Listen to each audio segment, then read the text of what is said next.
Hey everybody, welcome back to Brush with Coaching with me, Martin Carter.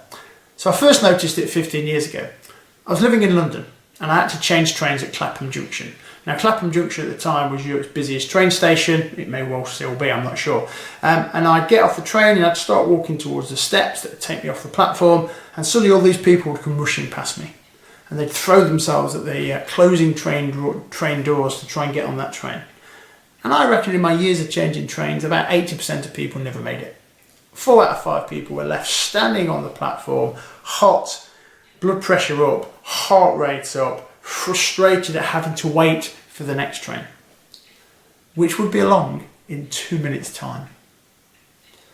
Now there's probably a few situations in life where those 2 minutes really matter, but I can't think of many. And certainly not enough to justify the number of London commuters throw themselves at closing doors every morning. So why do they do it? Well, it's called hurry sickness, and it was first identified by cardiologists Friedman and Rosenman in the 1950s, although actually the credit should probably go to the person they got in to repair the chairs in their waiting room, because they realised that the chairs were worn, so they got an upholsterer in to repair them. And the upholsterer commented that the wear pattern was different to what he was used to. He would expect the seat cushion to be worn in the middle and at the back of the arms, but these were just worn at the front edge of the seat cushion, front edge of the arms. And this got Friedman and Rosenman interested. So they started to observe their patients in the waiting room, and they realised that these people were fidgeting. They were up and down, and they were literally sitting on the edge of their seats. And as a consequence, the chairs were wearing just on the front edge. So they started to look a bit deeper into this, and they realised that all of their patients, and these were cardiologists, so heart surgeons, well, they realised that all of their patients were leading frenetic, busy, hectic lives. They were successful and ambitious people, but their busyness and their hurrying never stopped. So even in the waiting room, waiting to see their doctor, it was the same. They were on edge, they were frenetic, they were busy.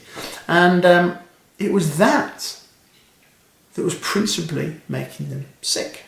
It was impacting the health of their heart. So, what's my point?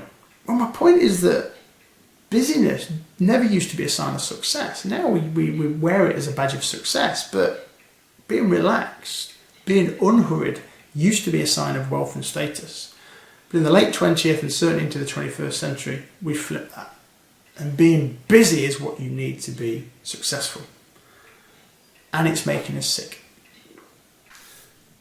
Now don't get me wrong, I'm not suggesting there's never a need to hurry. I've had the call telling me I needed to get to the hospital quickly, I've had to run across airports to catch important flights, and I've had to intervene to bring issues to a swift conclusion. But most of the time, I and those around me I notice are hurrying for hurrying's sake. I'm hurrying to save seconds that I don't need to save, and it comes at a price. Because the symptoms of hurry sickness include irritability, anxiety, insomnia, headaches, weight gain, back problems, neck pains and stomach problems. And if it's unchecked, which was the case for many of Rosenman and Friedman's patients, it can lead to chronic fatigue, broken relationships, heart disease and premature death. So it comes at a high price. But hurry sickness drives us to break the speed limit, and not just on the roads. According to psychologist Richard Hodden, he said we propel ourselves so fast that we often exceed the speed limit of intelligence and common sense. Or to put it another way, hurry sickness makes us stupid. And it's becoming an epidemic. So why not take a moment right now to stop and ask yourselves whether the busyness that you feel is actually necessary. Is it purposeful? Is it effective? Or are you just caught in an inevitable consequence of hurry sickness?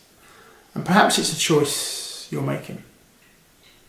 Now, it could be fun to live at 100 miles an hour, to be busy, to be across lots of stuff. But remember, hares live for about 5 years. Tortoises, on the other hand, live for over 100.